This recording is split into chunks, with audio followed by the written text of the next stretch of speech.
HOA came to seize my home. They brought papers, threats, and muscle. They thought I was weak, cornered, already beaten. But what they didn't know was that two men were waiting inside.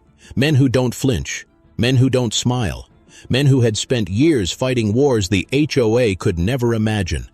And when the president raised her clipboard, that's when she saw them step out of the shadows. And that's when everything changed. Welcome back to HOA Stories. My name is Daniel.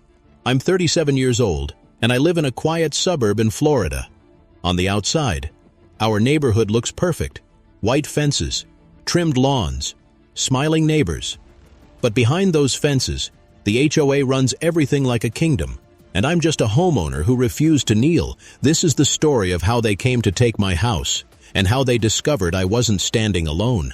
They came that morning with papers in their hands, clipboards, pens, voices that carried too much power for people who never worked a day outside an office. The HOA president stood at my gate like she owned the place, smiling with her lips, but not her eyes. Behind her, 3 board members whispered like snakes, already picturing my house as theirs. The street was quiet. Too quiet. Neighbors peeked from behind curtains, eyes watching. But nobody stepping outside.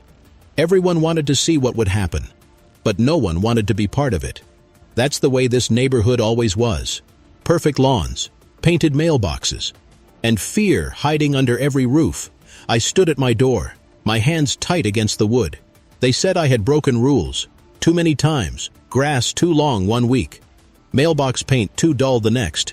Then it was the fence, then the shed, and every small thing turned into a letter.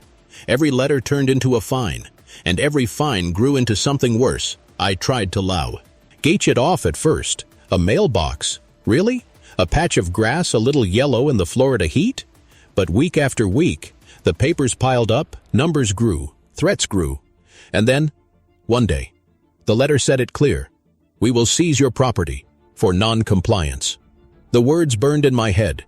How could people who never built a wall, never lifted a shovel, never worked under the sun, have the right to take my home? But that's the HOA for you. They hide behind rules, and they sharpen those rules like knives. So when they marched down my driveway that morning, I knew this was their final move. The president's heels clicked against the pavement. Sharp, cold, like nails on glass. She didn't even look at me. She looked at the house, like it was already hers. Her voice cut the air. Mr. Daniel, you've ignored too many notices. Today the board exercises its right to seize this home. The board members nodded like puppets, their clipboards shaking just enough to show the truth. They loved this moment. One of them whispered, "Should be quick. He won't resist." They thought I was weak, alone, cornered. But what they didn't see, not yet, was what waited inside. I could hear boots moving across the floorboards behind me, slow, steady, like thunder about to break. I didn't turn. I didn't have to. I knew the sound of those steps anywhere. My brothers were here, twins, identical, stronger than the walls around us, former Navy SEALs, who had seen things these board members could never imagine. They had come the night before. After I called them, I told them everything. The letters, the fines, the threats. They didn't laugh. They didn't curse. They just listened. And then they said the words I'll never forget. No one seizes our family's home. So when the president raised her papers to my face, when the board leaned closer with hungry eyes, that's when the boots stopped behind me and the air changed. I saw it in the president's face. Her smirk froze. Her eyes flicked over my shoulder. And for the first time, she looked afraid because 2 shadows filled the doorway. Tall, broad, impossible to ignore. The board members stopped whispering. The street grew even quieter, and I swear I could hear my neighbors holding their breath. The twins stepped out beside me, one on the left, one on the right, their arms crossed, their faces carved from stone. They didn't need words. Their presence was louder than anything the HOA could say. The president's hand shook. The paper rattled like it wanted to run away. One of the board members muttered, What is this?" I didn't answer. I just let them stand there. Let them feel the weight of two men who had served their country, men who had faced real enemies compared to that. The HOA's rules looked like cheap games. But here's the thing, it wasn't just muscle standing behind me. It was strategy, discipline, a lifetime of training. And that was something no HOA was ready for. The president cleared her throat, tried to sound strong, but her voice cracked. "You can't intimidate us. The rules are the rules." But the words rang hollow, because when her eyes met theirs, she knew the rules weren't enough anymore, and that's where it truly began. Not with the letters, not with the fines, but with the look on her face. The moment she realized this battle wouldn't be easy, the street stayed silent. No one moved. No one breathed. The HOA president held her clipboard like a shield, but shields don't work when the enemy doesn't blink. My brothers stood tall on both sides of me, their arms folded, muscles tense, eyes locked on the board. The twins didn't have to say a word. Their presence was enough, and in that silence, the whole neighborhood remembered who really lived here. But let me tell you something about this place. On the outside, it looked like paradise. Palm trees swaying, driveways shining like glass. Every Saturday, the sprinklers sprayed in perfect rhythm, like soldiers on parade. But behind the smiles, it was a prison, because every smile came with rules, and every rule came with a price. The HOA was not a group of neighbors. It was a government of petty kings and queens. Mailbox too high? Fine. Holiday lights up one day late? Fine. Garage door open for more than 5 minutes? Fine again. It wasn't about order. It was about control. And the worst part, everyone followed. Some because they wanted approval. Others because they were too afraid to fight. I wasn't like them. I worked long days, sweat on my back, hands in the dirt. This house was more than wood and paint. It was my father's dream, my children's future, my own blood in the bricks, and now these people thought they could take it with paper and ink. The president finally tried to speak again. Her words shook like glass about to crack. "You've broken too many rules. Your home is no longer yours." But my brother leaned forward, his voice low, calm, dangerous. "Lady, I've seen dictators crumble with more strength than you." Her face went pale. The board members shifted. Their pens useless now, one even stepped back, his shoes scraping against the driveway. The sound echoed like thunder. The twins didn't raise fists. They didn't need to. Their calm was scarier than any shout. And me? I stood between two worlds, one where rules crushed men like me, and one where justice had finally shown up wearing combat boots. Neighbors peeked from windows, hands covering mouths, eyes wide with disbelief. For years they had seen me get letters, fines, threats. Now they saw something new, resistance, and maybe for the first time, they realized the HOA wasn't unstoppable. The president cleared her throat again. She tried to look strong, but her voice betrayed her. "You can't fight the rules. The law is on our side." But the truth was already showing in her eyes. She didn't believe her own words anymore, because rules only work when people agree to them. And I had stopped agreeing. I wasn't just a homeowner anymore. I was a man with nothing left to lose, and brothers who knew exactly how to fight a war. The sun hit their faces, sharp light cutting across their eyes, and in that moment, the balance shifted. The board wasn't in control anymore. We were. The president's words still hung in the air. But the truth was clear. Her voice carried no weight anymore. The clipboards in their hands might as well have been empty paper, because the moment my brother stepped forward, everything changed. The board members looked at one another, waiting for someone to speak. But no one dared. They weren't leaders anymore, just neighbors dressed in power they didn't deserve. I stared at them, and for the first time, I wasn't the one afraid. For months I had lived under their letters, their threats, their constant reminders that my home was never safe. Every walk to the mailbox felt like walking to the gallows. Every knock on my door carried the weight of judgment. But not today. Today, I wasn't alone. And they knew it. My brother on the left, David, shifted his stance. The kind of movement soldiers make when they're ready for something ugly. The other, Daniel, crossed his arms tighter. His gaze locked on the president like a scope. They had fought in deserts and jungles. They had trained to face enemies who wanted them dead. What chance did a suburban board president with a clipboard really have? The president finally lowered her papers, her hand shaking, but her pride trying to hold steady. She said, "We will return with law enforcement. You cannot stop the process." Her words tried to sound strong, but her eyes betrayed her. She was rattled, and once power rattles, it crumbles. I stepped forward then. I didn't shout. I didn't raise my hands. I just spoke the truth in a calm voice. "This is my home. My family's blood is in these walls, and no paper you carry will take it away." The neighbors were still watching. Curtains twitched, blinds tilted. I could see shadows standing still inside their houses, listening. For so long, they had watched me take hit after hit, letter after letter. They thought I would fold, but now they saw something else. They saw a man who had stopped being afraid, and maybe, just maybe, they saw a reflection of their own quiet anger. The board whispered to one another. One of them, a thin man with nervous hands, said, "We should go. We'll call the sheriff." But the president clenched her jaw, pride refusing to bend. She turned toward me and hissed, "This isn't over. The HOA always wins." Always. That word rang in my head. Always. Like a curse. Always. Like a threat. Always. Until someone says no. My brothers didn't move. They stood beside me like iron statues, their silence louder than any threat could be. And finally, the board turned away. Their shoes clicked against the pavement. Faster this time. Less like a march and more like a retreat. They climbed into their cars, their engines loud in the quiet street, and then they were gone. But the silence they left behind, it wasn't peace, it was something heavier. The silence before the storm. I knew they would come back. The HOA didn't lose, not in their own eyes. They would return with sheriffs, lawyers, maybe even the county on their side. And when they did, this would no longer be just about one house. It would be about power. It would be about who truly ruled this neighborhood. That night, my brothers and I sat at the kitchen table.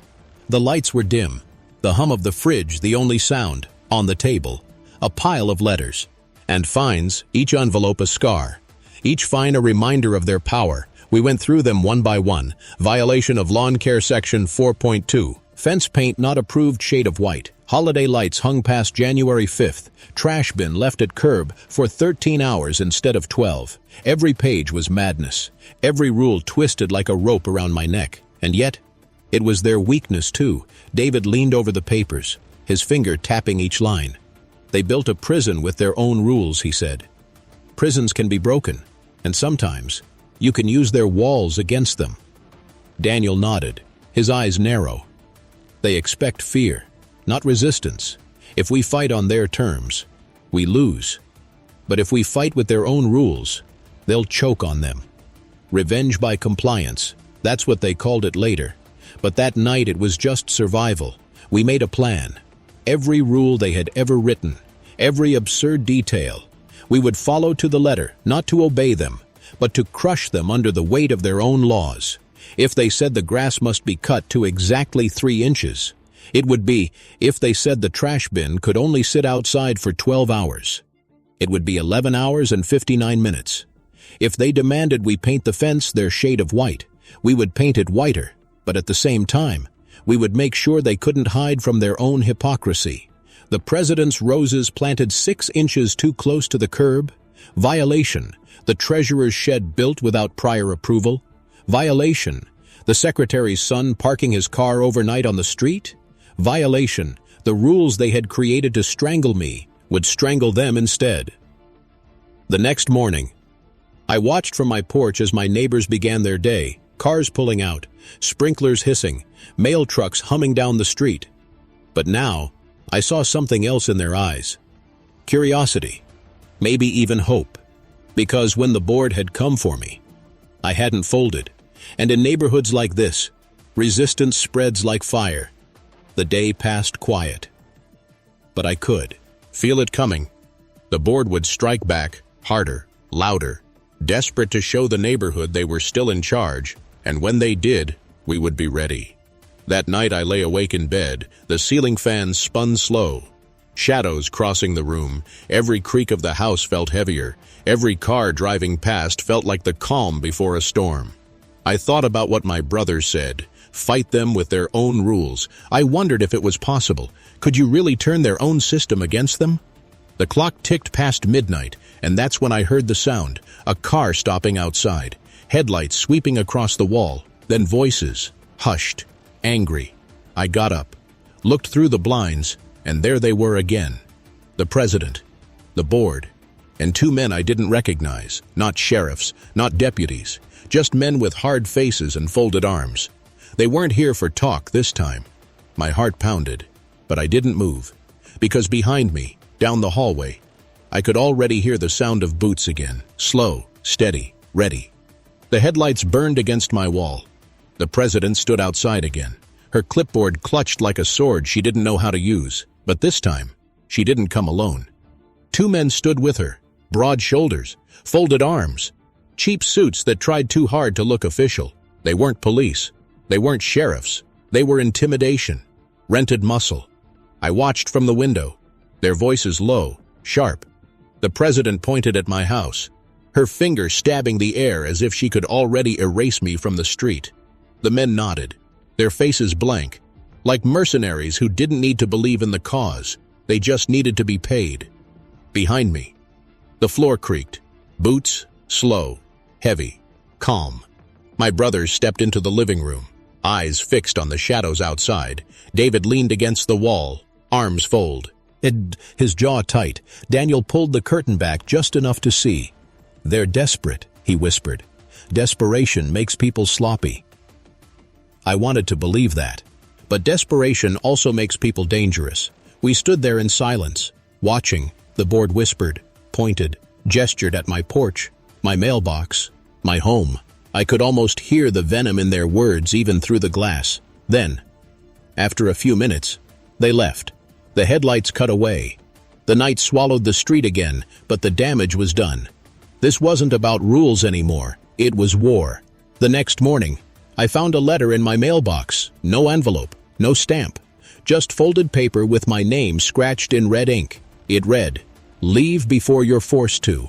No signature, no official seal, not even the fake politeness of HOA language. Just a threat, plain and raw. I crumpled it in my hand. But before I could speak, Daniel took it from me. He smoothed the paper flat, his eyes cold. "Good," he said. "Now we know they're scared enough to play dirty." Fear is a strange thing. It twists people. The board thought they were the hunters, but fear was turning them into prey, and my brothers knew exactly how to use that. That afternoon, we walked the neighborhood, not hiding, not sneaking. We walked slow, calm, as if we owned every inch of pavement under our boots. Neighbors peeked out again, whispering. They saw the twins, saw the way people stepped aside when they passed, and word began to spread. The board wasn't untouchable anymore. By evening, more letters arrived, official this time. Thick envelopes stamped with HOA seals, violation notices stacked inside. One said my lawn had been cut too short. Another claimed my porch light was the wrong brightness. A third demanded I repaint my garage door to an approved shade. It was absurd, every page an insult, every fine another nail they thought they were driving into my coffin. But David only smiled. "They're giving us the rope to hang them with." We sat at the table again that night, every letter spread. Across the wood like cards in a game, and my brothers. They knew how to play games of war. For every violation they sent me, we found one of theirs. The president's roses, planted without approval. Violation, the treasurer's shed. Wrong materials, not painted HOA white. Violation, the secretary's mailbox, 2 inches taller than regulation height. Violation, we wrote them up, neat, precise, using their own language. Then we printed copies, slid them under doors, posted them on mailboxes. The neighborhood woke up to see the board's power fractured, exposed, and whispers turned into laughter, because nothing spreads faster in suburbia than gossip, and nothing weakens tyrants faster than ridicule. The board fought back. They doubled the fines, tripled the letters. Every day I found more envelopes waiting. One even claimed my trash bin was too visible from the street. It was madness. And yet, every attack only proved how petty they were. The neighborhood saw it too, and slowly, quietly. People started siding with me. A neighbor across the street, Mrs. Carter, slipped me a note. It read, "They fined me for wind chimes last year. I'll stand with you if this goes to court." Another man, Mr. Johnson, waved me over one morning. He whispered, "They told me to move my American flag because it was too large. I'll testify if you need." The cracks widened. The board was losing control, and they knew it. That's when the notes started. Not official letters, not even threats, but messages, sticky notes on my fence, scribbles left on my driveway. "Outsiders don't belong here. Military thugs don't scare us. Your time is running out." I showed one to Daniel. He laughed. "Slow, dangerous. They're trying to fight a war of words against men trained for real war." But I didn't laugh, because words can cut deep in a neighborhood like this. Words spread, twist, become truth if left unchecked. So we struck back in silence. Every violation we documented, every hypocrisy we exposed. We posted it quietly. No shouting, no threats, just facts. And soon, the board was drowning in their own rules. At meetings, they shouted over one another. At gatherings, neighbors questioned them, and in driveways, whispers turned into open jokes. The HOA, the kingdom of clipboards and fines, was bleeding. But the president, she wasn't ready to surrender. Her pride was too sharp, her hunger too strong. She pushed harder, called emergency meetings, threatened lawsuits. And one evening, she came to my door again, this time with a sheriff at her side. The sheriff's face was tired, his eyes heavy. He didn't want to be there. That much was clear. He handed me a paper. Cease and desist. But even he couldn't hide the smirk when he looked at the twins standing behind me. The board was using law now, stretching every line, twisting every rule. And for a moment, I wondered how far they would go. Would they drag me into court? Would they push until the county stood against me? Or would they break under the weight of their own hypocrisy?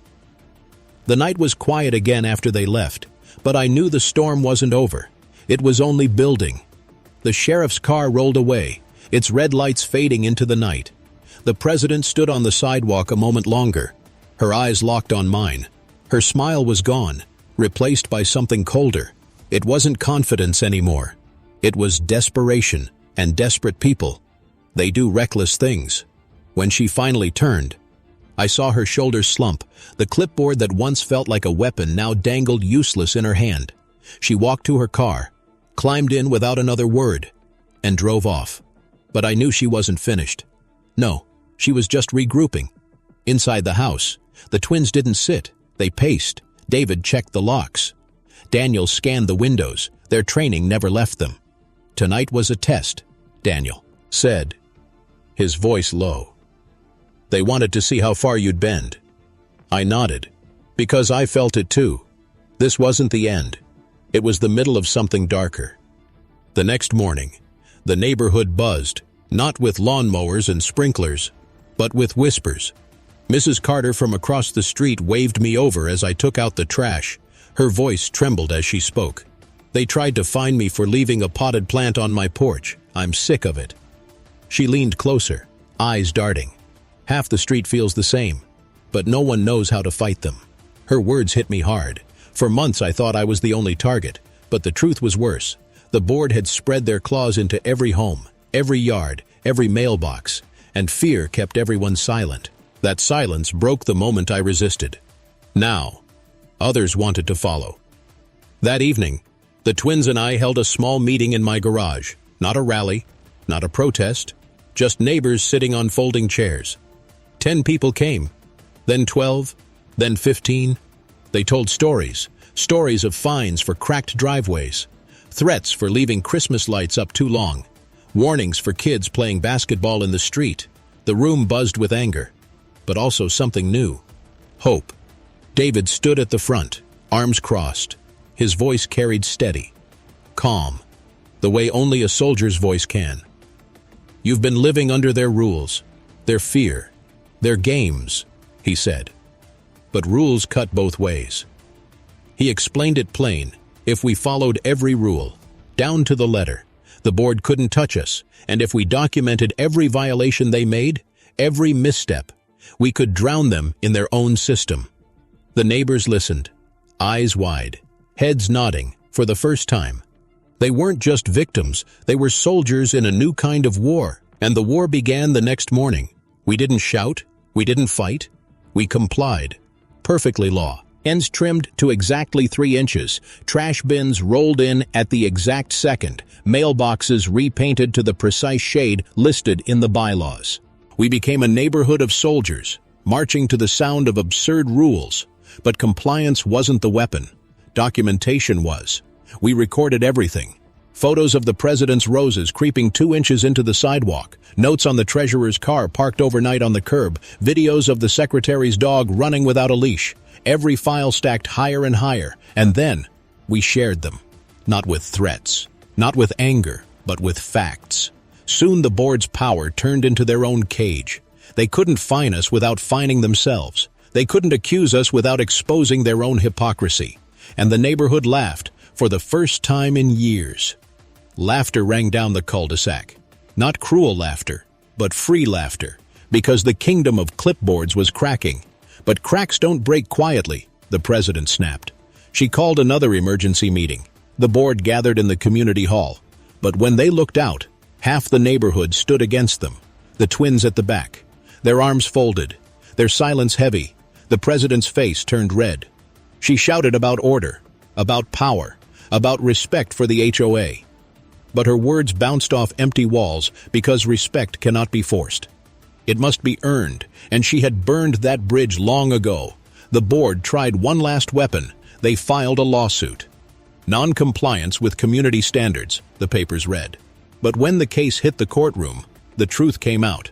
The stack of violations we had gathered towered higher than theirs. The judge flipped through pages of their hypocrisy, and with every page, their case crumbled. The president's face drained of color. Her empire of rules had turned against her, and when the gavel hit, the sound echoed like thunder in her chest. Case dismissed.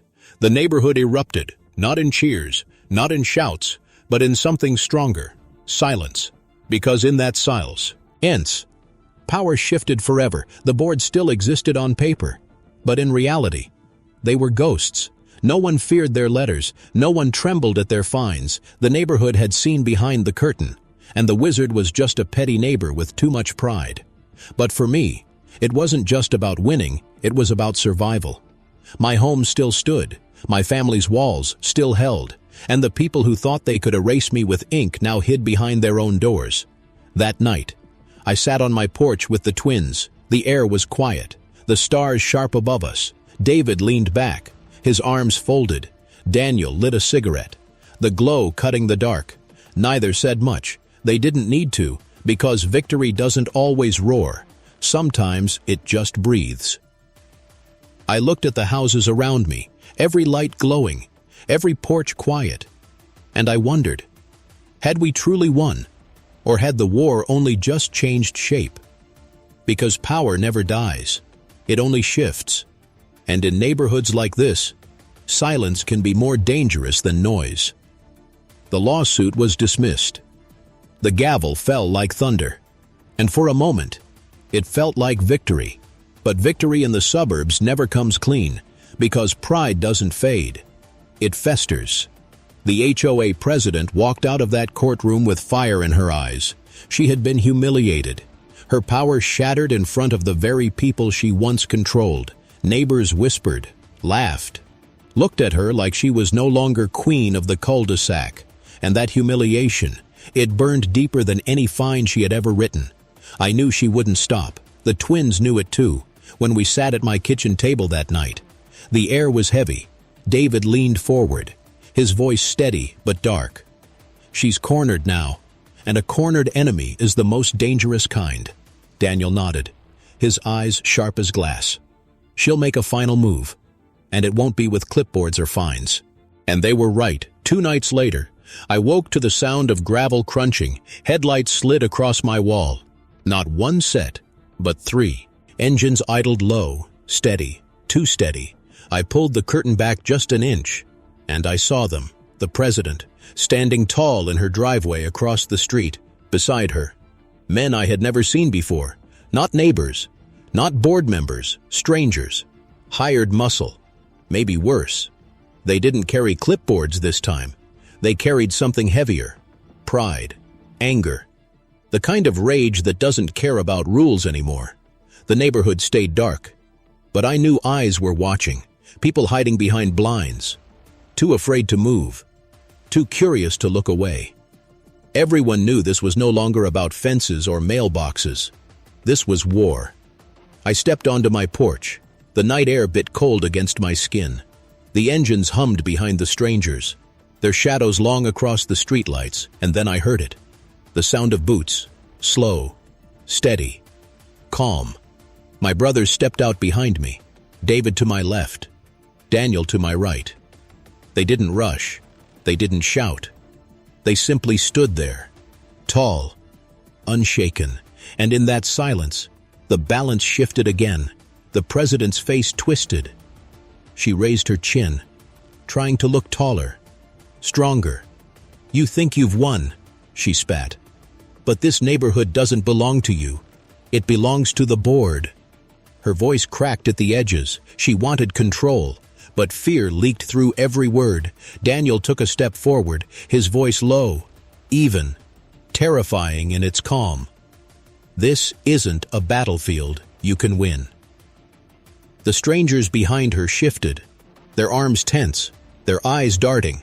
They weren't ready for men like my brothers, men who had seen real war, men who didn't bluff.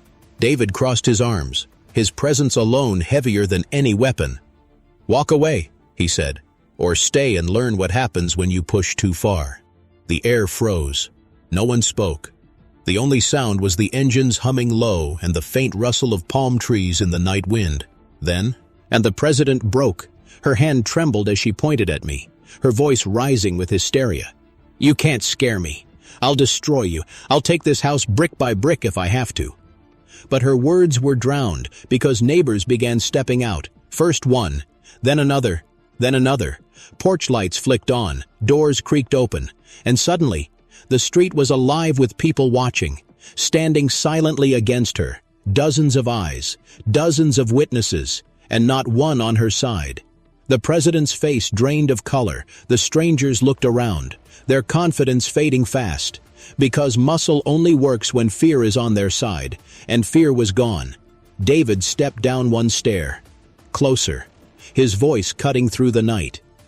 "This ends now." The silence was sharp, heavy, unbreakable, and in that silence, the president broke. She turned on her heel, shouting at her hired men, "Let's go." They climbed into their cars, engines roaring, tires scraping against pavement, and just like that, they were gone. But the neighborhood didn't move.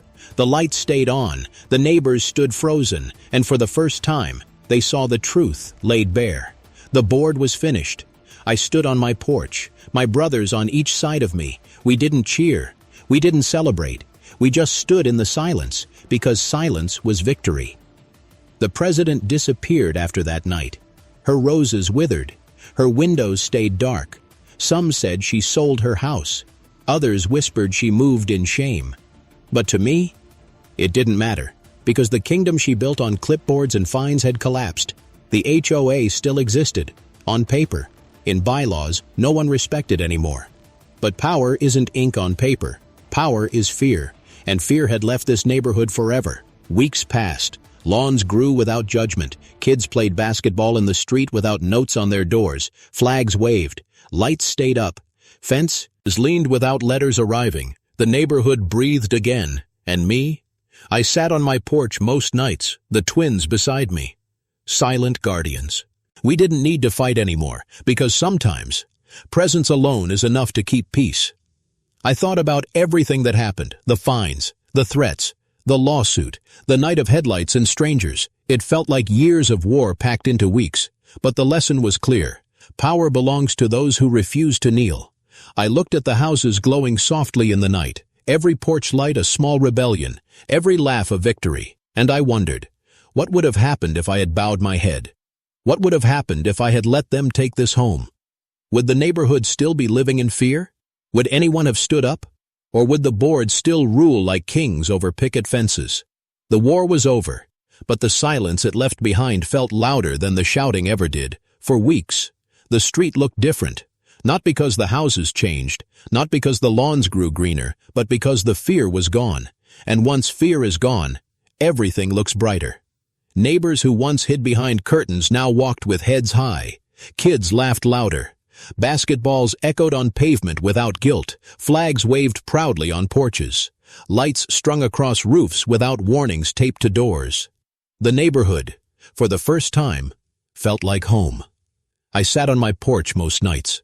The wood beneath me warm from the Florida sun. The twins beside me, silent as ever. We didn't need to talk. Sometimes silence says more than words. But when the breeze carried voices, laughter, chatter of families unafraid, I knew it was worth every letter, every fine. Every night I lay awake wondering if they'd break me. The HOA president's house sat empty now. For sale signs hammered into her perfect lawn, the roses she once bragged about drooped brown, unwatered, unwanted. She was gone. Her power, her pride, her clipboard kingdom, all gone. Some said she left town, ought. Hers whispered about bankruptcy, about shame chasing her from street to street. But to me, it didn't matter, because the board's power ended the moment she walked away that night. And the truth is, she never ruled us. She only ruled the fear we let live inside us. I thought about the first letter I ever got. Just paper. Just ink. But it weighed heavier than stone. It made me doubt myself. Made me believe I was small, and that was her real weapon. Not the fines, not the rules, but the belief that I couldn't fight back. And I wondered, how many people live their whole lives under that weight? How many let themselves shrink because someone with a clipboard says so? One evening, Mrs. Carter came by, her steps lighter than I'd ever seen. She held a pie in her hands, homemade. Still warm, she said it was thank you pie. I laughed, because I never fought for pie. I fought for survival, for dignity, for the right to breathe without looking over my shoulder at the mailbox. But I accepted it, because sometimes a pie means more than victory speeches. Other neighbors followed. They brought smiles, handshakes, small words of gratitude. Some admitted they had been fined for years. Others confessed they were too afraid to speak. And all of them said the same thing. We're free now. The twins never took credit. They never wanted it. For them. It wasn't about the neighborhood or the board. It was about family, about me, about the house they swore no one would take. One night, as we sat on the porch, I asked David why they came so quickly when I called. He didn't even look at me. He just said, because home is the one battlefield you never surrender. Daniel flicked his cigarette, the ash glowing in the dark. Then he added, and because you finally asked for help. I let those words sink in, because they were true. I had fought alone for too long, letting myself drow. And in paper battles I could never win. It wasn't until I stood with others, my brothers, my neighbors, that the tide turned. Maybe that's the lesson. No war is won alone, not even in the suburbs. Weeks turned into months. The HOA still existed, on paper, but no one cared. Meetings went empty. Fines were ignored. Letters went unread. The board dissolved not with fire, but with silence, forgotten, irrelevant, erased by their own failures. But the neighborhood remembered, and so did I, sometimes at night. I still hear echoes of that first confrontation, the sound of boots behind me, the crack in the president's voice when she saw the twins, the whisper of neighbors who once thought resistance was impossible. Those sounds remind me of something simple. Power only exists when we agree to it. And I realized my house wasn't the only thing I saved. I saved a neighborhood from its own silence, from its own fear. But here's the irony. When you break free from fear, you also face a new question. What comes next? Do we build something better? Do we let the silence stay? Or do we risk letting someone new rise up with the same hunger for power? I don't know the answer yet. Maybe I never will, but I do know this. When the HOA came to seize my home, they didn't just fail, they revealed themselves for what they really were. Not rulers, not leaders, not law, just neighbors with too much pride and too little soul. And now, when I sit on my porch, and the breeze carries the sound of kids playing, families laughing, dogs barking without leashes, I smile, because that's what victory sounds like. The twins will leave eventually. They'll go back to their own lives. But their shadows will always stay here, in every porch light that shines without fear, in every lawn that grows without judgment, in every neighbor who now dares to breathe free. And me? I'll keep sitting on this porch, watching the street I almost lost, the home I refused to surrender. And I'll remember every moment of this war, because stories like this aren't just mine. They belong to anyone who ever faced a battle they didn't choose and fought anyway. So now I ask you, if your own HOA, or anyone who claimed power over you, came to take what you love most, would you fight until the end, or would you let them walk away with everything you built?